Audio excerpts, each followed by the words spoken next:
Этот фотоаппарат из 556 деталек стоит всего лишь 22 юаня. Это чуть больше 300 рублей, с доставкой может быть 400. Жена сказала, соберешь за 5 часов. А я поржал, ну камон, тут же всего 600 деталек, я же самый умный. Высыпал все в одну большую кучу и сразу обнаружил первый сюрприз. Детальки тут в 2 раза меньше, чем у обычного лего. На ощупь пластик от оригинала не отличим, но размерчики такие, что можно глаза сломать в поисках нужной детальки. А собирать модельку почти ювелирная работа. Но в случае с лего тут чем сильнее вызов, тем больше удовольствия. Столько дофамина за всего лишь 22 юаня. Еще нужно поискать. Кстати, интересный факт. У китайцев средний IQ выше, чем у европейцев и американцев. Собирая модельку, я не мог перестать воображать, как на заводе китайцы такие: мы же для себя сделали, давайте усложним. С непривычки я по нескольку раз возвращался назад, разбирая куски, потому что оказывалось, что я пару шагов подряд что-то там собирал неправильно. Хотел доказать жене, что я мастер лего. Итог ровно те самые 5 часов. Но результат кайфовый. Минусов особо за такую цену не найдешь, но вот моему ящеру, видимо, конструкторы не по душе. Я пригласил его в студию, чтобы поделиться с ним радостью от процесса сборки, но он мне в качестве благодарности взял и обосрал шляпу.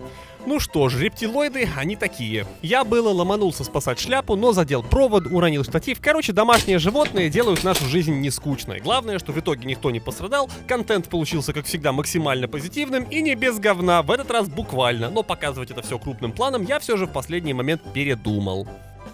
Дизайнеры этой линейки модели явно вдохновлялись дизайном камер Fujifilm. Крутилки, кнопки, органы управления и форма корпуса моей камеры очевидно скопированы со старенькой XT2. Белая модель очень похожа на XE3, а серенькая — конкретный закос под линейку X Pro. И самое главное — цена. На распродаже от 17 юаней. Это где-то 250 рублей плюс сотка за доставку до Москвы. А вот на Али или Озоне те же самые модельки начинаются от 600 и аж до 1200 рублей. Кстати, есть и другие камеры. Nikon и Canon, даже винтажные Rolleiflex. Так что если хотите сэкономить или подзаработать, пишите в China Советник Опт, и мы для вас все выкупим с китайских маркетплейсов. При работе с China Советник есть один небольшой нюанс. Минимальная сумма заказа составляет 100 юаней. Но, как по мне, лучшего способа потратить небольшую сумму, наверное, и нет, потому что за стоимость этой камеры даже кофе нормально в Старбаксе не попьешь. А тут целых 5 часов счастья и еще и игрушка на полку. Я заказал себе всю линейку Fuji, потому что очень хочется их пощупать. На настоящей я еще пока не заработал.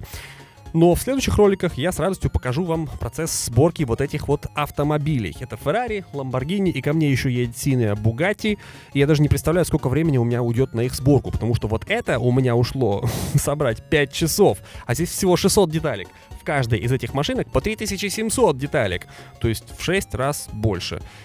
Я так понимаю, что у меня спокойно может уйти 3-4 дня, потому что все-таки нужно кушать и спать, там, с ребенком погулять.